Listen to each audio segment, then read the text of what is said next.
बिस्मिल्लाहिर्रहमानिर्रहीम। अस्सलाम वालेकुम नाज़रीन, आप यूट्यूब चैनल देख रहे हैं। मैं इमरान खान हूँ। अहम खबरें मैं आपके साथ शेयर करता हूँ। सबसे पहले जो बात मैं बड़े लंबे अरसे से कर रहा हूँ वो फिच ने भी की है। फिच क्या है? ये एक आलमी रेटिंग एजेंसी है। ये मुल्कों की रेटिंग जारी करती है मुख्तलिफ़ हवालों से, और ये जो टॉप 3 है दुनिया की रेटिंग एजेंसीज, उनमें से एक है फिच। फिच क्या कह रही है उसका एक छोटा सा स्टेटमेंट है, मैं आपके सामने रख देता हूँ ताकि क्लैरिटी आ जाएगी कि एक्चुअली प्रॉब्लम है क्या इस वक्त। फिच का ये कहना है कि पाकिस्तान तहरीक इंसाफ को अगर साइड लाइन किया गया तो, क्योंकि उनके मुताबिक जो पाकिस्तान में अक्सरियत है आवाम की वो पाकिस्तान तहरीक इंसाफ के साथ है और उन्होंने पाकिस्तान तहरीक इंसाफ को वोट डाला है। अगर पाकिस्तान तहरीक इंसाफ को साइड लाइन किया गया तो अवामी अदम एतमाद बढ़ जाएगा, जिससे IMF से मुआहदा करना मुश्किल हो जाएगा। आलमी इदारे फिच रेटिंग एजेंसी की रिपोर्ट आ गई है। अब भी अगर पाकिस्तान के अंदर लोगों को ये बात समझ ना आए और पाकिस्तान इस बात को समझने से कासिर रहे कि अवामी उमंगों के मुताबिक हुकूमत बनाने के फ़ायदे क्या हैं और अवामी उमंगों के ख़िलाफ़ हुकूमत बनाने के नुकसानात क्या हैं, तो फिर तो अल्लाह ही हाफिज़ है। अब आलमी इदारे भी ये कहना शुरू हो गए हैं, बैनुल अक़वामी मीडिया भी ये कह रहा है और हर तरफ से ये आवाज़ आ रही है कि बहुत बड़ी धांधली हुई है और अगर पाकिस्तान इसी धांधली ज़दा हुकूमत को बनाने की तैयारी करता है और मैंडेट ऐसे लोगों के हाथ में दे दिया जाता है जिन्हें लोगों ने वोट नहीं डाला, उन्हें रिजेक्ट किया है, तो फिर पाकिस्तान का निज़ाम आगे नहीं बढ़ पाएगा और मईशत के ऊपर बहुत बड़ा धचका लगेगा और उसका नुकसान ये होगा कि IMF के साथ आपका मुआहदा करना मुश्किल हो जाएगा। IMF के साथ अगर आप मुआहदा नहीं करते, आगे नहीं बढ़ते, तो पाकिस्तान के डिफ़ॉल्ट कर जाने के इम्कानात बढ़ेंगे। अल्लाह ना करे ऐसा हो। सेंस प्रिवेल करनी चाहिए और होना ये चाहिए कि जिनको वोट मिले हैं उन्हीं के वोट गिने जाएं। अब आ जाएं इस बात की तरफ कि एक और इलेक्शन मुकम्मल हो गया। मैं वो रिज़ल्ट भी आपके सामने रख देता हूँ। ये बहुत इम्पॉर्टेंट इलेक्शन था क्योंकि अली अमीन गंडापुर और उनकी पूरी फैमिली इसके अंदर इन्वॉल्व थी। ये फजलुर रहमान साहब के बेटे का इलेक्शन था और ये सीट फजलुर रहमान साहब की बड़ी मजबूत सीट हुआ करती थी और यहाँ से वो हमेशा इलेक्शन जीत जाते थे। अभी इस वक्त सूरत हाल क्या है कि 6 पोलिंग स्टेशंस ऐसे थे जहाँ पे दोबारा इलेक्शन करवाया गया, हालात ख़राब होने की वजह से पहले और मल्टीपल रीज़न से ये इलेक्शन वहाँ पे ताख़ीर का शिकार हुआ। बाकी इलेक्शन आ चुका था और जब इनके ऊपर आज पोलिंग करवाई गई तो सिचुएशन बहुत अजीब थी। हल्के से बड़ी अजीब अजीब इतलात आ रही थी। 20-20 हज़ार, 15-15 हज़ार में एक एक वोट ख़रीदा गया है, इतना पैसा खर्च किया गया इस हल्के के अंदर। और दूसरी जानिब जो पाकिस्तान तहरीक इंसाफ का आज़ाद उम्मीदवार था, हमायत याफ्ता दावर खान कुंडी, उसका मुकाबला था मौलाना फजलुर रहमान के बेटे असद महमूद से। अब दावर खान कुंडी के पास इतने पैसे ही नहीं है कि वो वोट ख़रीदे। मैंने थोड़े अर्सा पहले इस जो कॉन्स्टिट्यूंसी है उसका विज़िट भी किया था। अब ये 6 पोलिंग स्टेशन बाकी थे, वहाँ पे जब आज वोटिंग हुई है तो सूरत हाल कुछ ऐसे है कि फजलुर रहमान साहब का बेटा इलेक्शन हार गया और दावर खान कुंडी जो है वो इलेक्शन जीत गया। वोट पड़े हैं दावर खान कुंडी को 64,483, जबकि फजलुर रहमान साहब के बेटे को 63,900 वोट पड़े हैं। लगभग 500 से ज़ायद वोटों से ये शिकस्त हुई है फजलुर रहमान साहब के बेटे को। बड़ा क्लोज था, लेकिन फजलुर रहमान साहब की ये बड़ी मजबूत सीट हुआ करती थी और वो कभी सोच भी नहीं सकते थे कि उनका बेटा यहाँ से इस तरह इलेक्शन हार जाएगा। अभी अली अमीन गंडापुर एक कौमी असम्बली की नशिस्त को छोड़ेंगे, वहाँ से उनके भाई जिन्होंने इलेक्शन नहीं लड़ा जनरल इलेक्शन में, और इससे पहले वो MP भी रह चुके हैं, फैसल खान, और उन्होंने इलेक्शन लड़ना है वहाँ से। और फैसल खान जो है वो सूबाई वज़ीर भी रह चुके हैं खैबर पख्तूनख्वा में।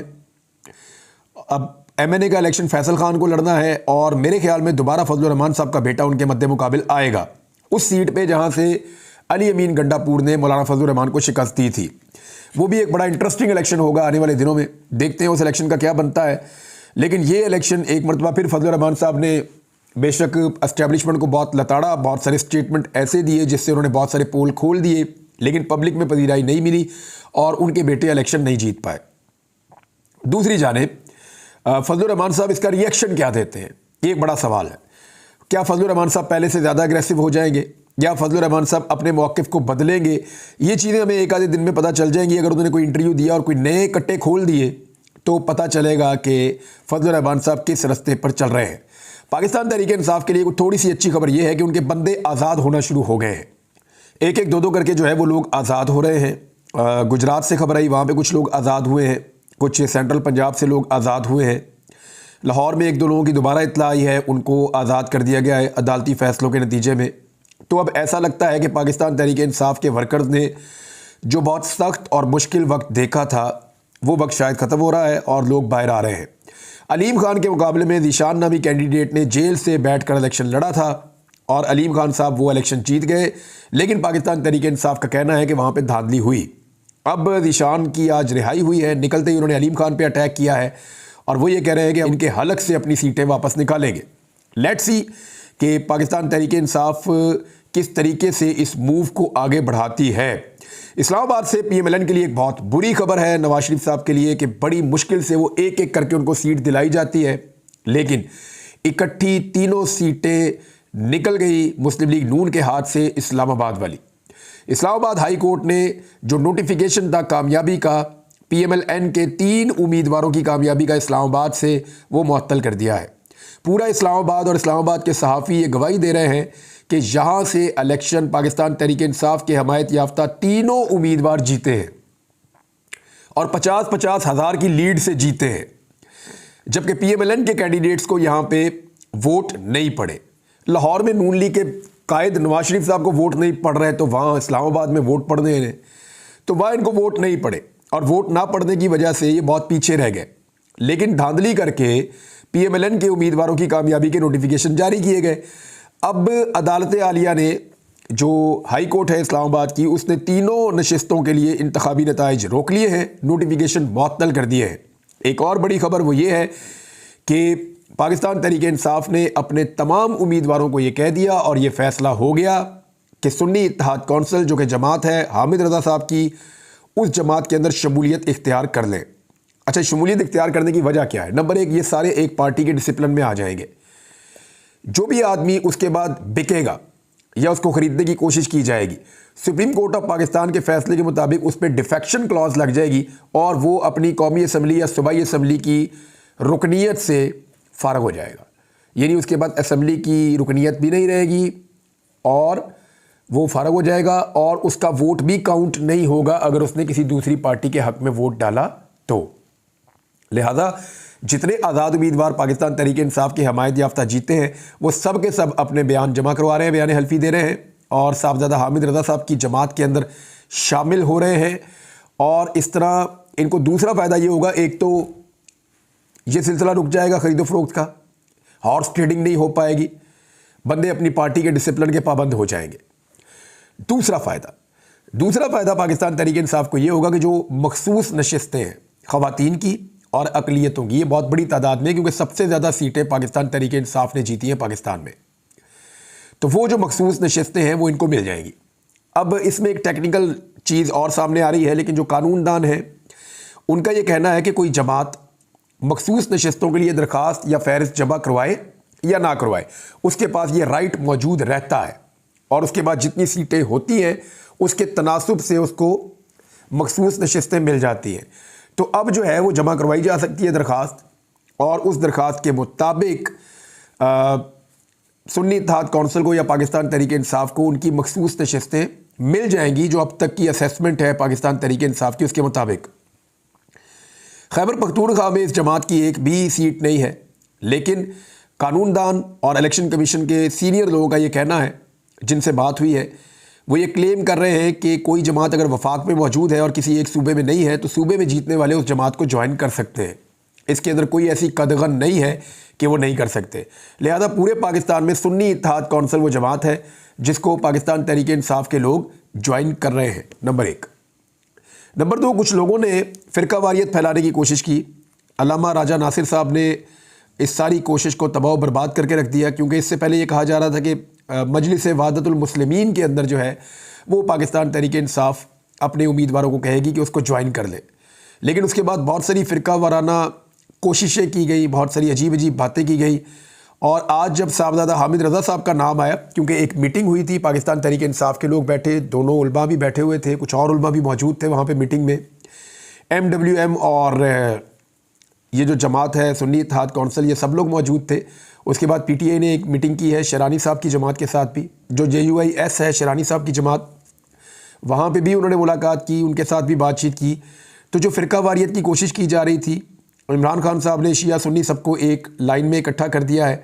और ये तो एक कंट्रीब्यूशन है, एक तरह से आप ये समझें कि फ़िरका वारियत से आज़ाद करके सबको एक मोटिव के ऊपर इकट्ठा कर दिया है कि आपने जो पॉलिटिकल माफिया है पाकिस्तान के अंदर, उसको रोकना है, उसके रास्ते में बंद बांधना है। एक्चुअली इमरान खान साहब का मिशन ये है और इसके ऊपर सारे इकट्ठे हो गए हैं। तो ये एक खुशाइन चीज़ है पाकिस्तान के अंदर। और अल्लामा राजा नासिर साहब ने खुद अपने मुंह से कहा और ख़ुद उन्होंने ये फरमाया कि ये फ़ैसला हमारा मुश्तरका फ़ैसला है और बहुत अच्छा फ़ैसला है। लिहाजा जो लोग फ़िरका वाराना ज़हनियत के मालिक थे उनके लिए बुरी खबर है कि सब ने एक्सेप्ट किया है और साहबजादा हामिद रज़ा साहब ने इलेक्शन कमीशन से रुजू भी कर लिया है और ये पाकिस्तान तहरीक इंसाफ का मसला भी हल हो गया है। अब मखसूस नशिस्तें मिलने का मामला है, अगर वहाँ से नहीं मिलेंगी तो इनको अदालत में जाना पड़ेगा। अगर कादी फ़ाइद ईसा साहब के सामने जाएगा तो फिर तो आप कुछ भी एक्सपेक्ट कर सकते हैं। लेकिन इंसाफ का तकादा यही है कि तहरीक इंसाफ के जो जीतने वाले उम्मीदवार हैं उनके तनासुब से उनको मखसूस नशिस्तें दी जाएँ। और इन मखसूस नशिस्तों के लिए पाकिस्तान तहरीक इंसाफ ने पेशावर हाई कोर्ट से रुजू भी कर लिया है और साथ ही साथ उन्होंने कहा कि मखसूस नशिस्तों के लिए कागजात जमा करवाए, जिन उम्मीदवारों ने इनकी स्क्रूटनी हुई है इनको एडजस्ट किया जाए। पाकिस्तान तहरीक इंसाफ लिस्टेड पार्टी है और मखसूस नशिस्तें हमारा हक है। यानी साथ ही साथ उन्होंने पेशावर हाई कोर्ट से ये रुजू भी कर लिया है। और साथ ही साथ पाकिस्तान तहरीक इंसाफ ने GDA से भी मुलाकातें की हैं। बड़े तूफ़ानी तरीके से तहरीक इंसाफ मुख्तलिफ़ सियासी जमातों के साथ राब्ते में आ रही है। जमात इस्लामी के साथ उन्होंने रब्ता किया है, तहरीक लब्बैक के लोगों के साथ रब्ता किया है। उन्होंने जो मजहबी सियासी जमातें हैं जैसे MWM है या सुन्नी इत्तेहाद कौंसिल है उनसे भी रब्ता किया है, शेरानी साहब की जमात से रब्ता किया है। अब GDA के साथ रब्ता जो है वो रिपोर्ट हो रहा है क्योंकि उनके खिलाफ बड़ा खौफनाक धांधला हुआ है। इंटीरियर सिंध में उन्होंने बहुत बड़ा एहतजाज भी किया है। तो GDA के जो मरकज़ी रहनुमा हैं सदरुद्दीन शाह राशिदी पीर साहब पगाड़ा, उनसे उन्होंने मुलाकात की और PTI सिंध के सदर हलीम आदिल शेख मिले हैं। डॉक्टर सफदर अब्बासी और सरदार अब्दुल रहीम और दीगर लोग भी इस मुलाकात में शामिल थे। यहाँ पे इन्होंने फैसला किया कि मिलकर एक लायामल बनाया जाए धांधली के ख़िलाफ़ और मिलकर एहतजाज किया जाए। एक और ख़बर नाज़रीन ये है कि जब दिल करता है पाकिस्तान में ट्विटर बंद कर देते हैं। यानी अब ऐसा लगता है कि हुकूमत को ये समझ आ रही है कि हर मसले का हल ट्विटर को बंद कर देना है। टिकटॉक को भी बंद कर देंगे, ट्विटर को बंद कर देंगे, फेसबुक को बंद कर देंगे, यूट्यूब को बंद कर देंगे। तो मेरे ख्याल में पाकिस्तान को 18वीं सदी में धकेल दिया जाए। दुनिया कहाँ से कहाँ पहुँच गई है, दुनिया चाँद पे जा रही है और हम लोगों से इंफॉर्मेशन का हक छीन रहे हैं। सदर पाकिस्तान ने भी इसके बारे में बात की है, डॉक्टर आरिफ अलवी साहब। वैसे तो बहुत कम ही वो बोलते हैं, जिस वक्त बोलना होता है उस वक्त तो बिल्कुल नहीं बोल रहे होते और उनके ऊपर पाकिस्तान तहरीक इंसाफ के लोग बड़ी तनकीद भी करते हैं कि तहरीक इंसाफ के वोटों से वो सदर बने हैं और वो हक अदा नहीं कर रहे। तहरीक इंसाफ के लोगों को ऐसा लगता है। तो सदर पाकिस्तान ये कहते हैं ट्विटर बंद कर देते हैं जब चाहे, कि आपको कुछ पता ना चल जाए, आपको मालूमात ना मिल जाए। इस तरह के आइडियाज़ जो है वो पाकिस्तान में लाए जा रहे हैं। इंटेलेक्चुअल कैपेसिटी नहीं है पाकिस्तान के इदारों में कि वो लोगों को कायल कर सके। अगर कोई बंदा कोई बात करता है तो पुलिस भेज दी जाती है उसके घर में और उसको पकड़ लिया जाता है। तो आरिफ अलवी साहब ने सख्त तनकीद की है इस पॉलिसी के ऊपर कि जहाँ पे सोशल मीडिया की बंदिश से चीज़ों को कंट्रोल करने की कोशिश की जा रही है। ये एक ऐसा रास्ता है जिससे दुनिया पाकिस्तान को मज़ीद शक की नज़र से देखती है कि इस मुल्क में ऐसा ज़रूर कुछ हो रहा है जिसकी वजह से ख़बरों को दबाने के लिए मकामी मीडिया पे वैसे ही दबाव डाला जाता है और जो बैन अवी मीडिया वहाँ पे मौजूद है उसकी रसाई बंद कर दी जाती है। स्पेशली जो सोशल मीडिया उसकी रसाई बंद कर दी जाती है। जो लाहौर से एक बड़ा स्कैंडल निकला जिसका बहुत चर्चा हुआ, उस पर कुछ लोग ये कह रहे हैं कि टीवी चैनल ने इसको नहीं चलाया, वो मज़ीद तहकीक करना चाहते थे। तो मेरा एक सवाल है बुनियादी, सहाफ़ी का काम होता है ख़बर को चलाना।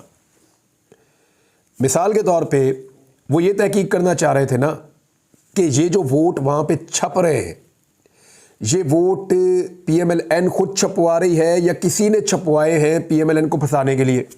यही सवाल है ना। एक्चुअली जो वहाँ पे एडिटोरियल बोर्ड बैठा हुआ है या जो लोग बैठे हुए हैं अहम नशिस्तों पे इन चैनलों में, उनके दिमाग में यही सवाल था ना। लेकिन इस सवाल के बावजूद भी इस खबर को रोका नहीं जा सकता था। उसकी वजह यह है कि जब एक प्राइवेट जगह के ऊपर सरकारी कागज़ छप रहा है तो ये खुद एक बहुत बड़ी खबर है कि जनाब सरकारी कागज़ कैसे एक प्राइवेट जगह पे छप सकता है।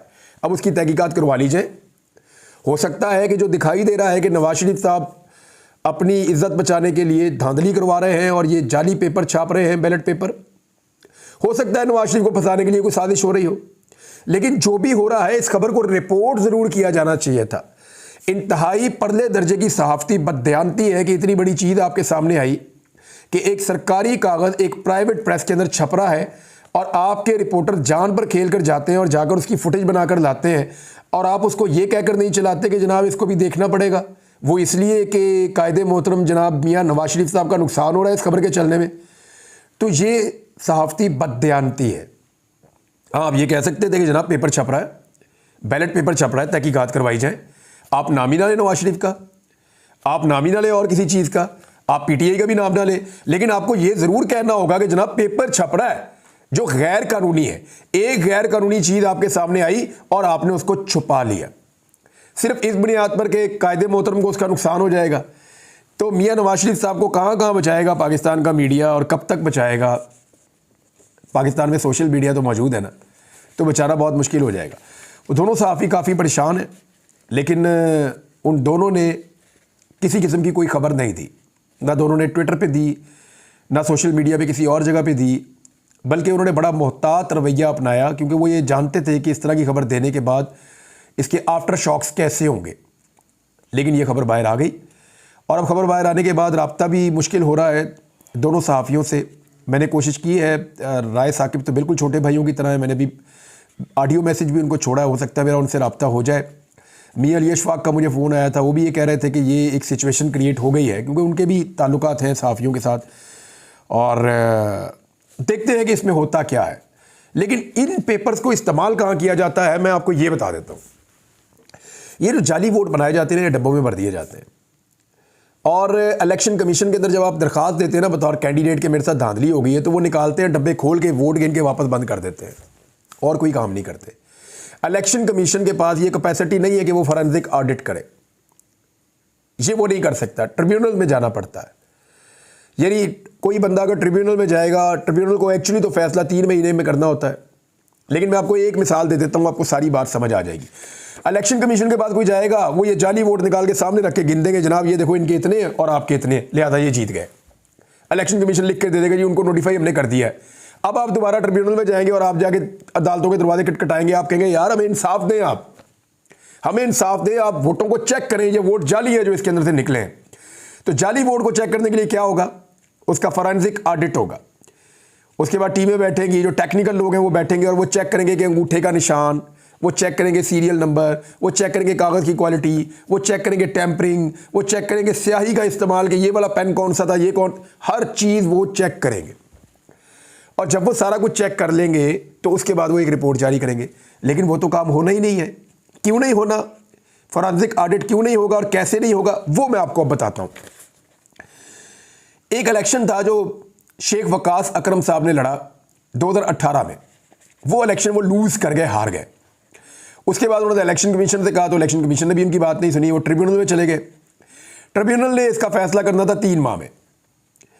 शेख वकास अकरम मुख्तलिफ अदालतों में जाते रहे, सुप्रीम कोर्ट ऑफ पाकिस्तान तक पहुंच गए और 5 साल गुजर गए, उसके ऊपर फैसला नहीं हुआ। उस सीट के ऊपर वही खातून बैठी रही जो इलेक्शन जीत गई थी, जिनको जितवा दिया गया था बकौल शेख वकास अकरम साहब के, उनके मुकाबले में उस दौर में। ये जंग में शेख वकास अकरम सब लोग जानते हैं। तो शेख वकास अकरम साहब ने 5 साल कानूनी लड़ाई लड़ी, और शेख वकास अकरम वो आदमी है जो अच्छा खासा तगड़ा आदमी है, बड़ा मुश्किल इलेक्शन वो लड़ते हैं कड़दम जमातों के खिलाफ, और अभी भी वो तकरीबन पिछले 8-9 महीने से वो गायब है। यानी उन्होंने अपने हल्के के अंदर एक दिन विजिट नहीं किया, लेकिन उसके बावजूद लोगों ने उनको इलेक्शन जितवा दिया, उनके वालिद को भी जितवा दिया, और वो रूपोश है उस वक्त से, उनका कारोबार सारा तबाह हो गया, उनके घर बार, उनके बच्चे स्कूल नहीं जा पा रहे। ये सिचुएशन वो सबके साथ ही हो रही है, उनके साथ ये सिचुएशन है कि बच्चे स्कूल नहीं जा पा रहे पिछले कई महीनों से। अब वो इलेक्शन जीत गए, दोबारा इलेक्शन लड़ा, दोबारा इलेक्शन जीत लिया। पिछले इलेक्शन का 2018 वाले का आज तक फैसला नहीं हुआ ट्रिब्यूनल में। तो ये इतना लटका देते हैं इस मामले को और इसी में 5 साल गुजार देते हैं। लिहाजा पाकिस्तान तहरीक इंसाफ को फुल रोला डालना चाहिए इन जाली वोटों के ऊपर और ऐसी सारी मशीनें पकड़वानी चाहिए। बहरहाल अब तक के लिए इतना ही। अपना ख्याल रखिएगा, अपने इस चैनल का भी। अल्लाह हाफ़िज़।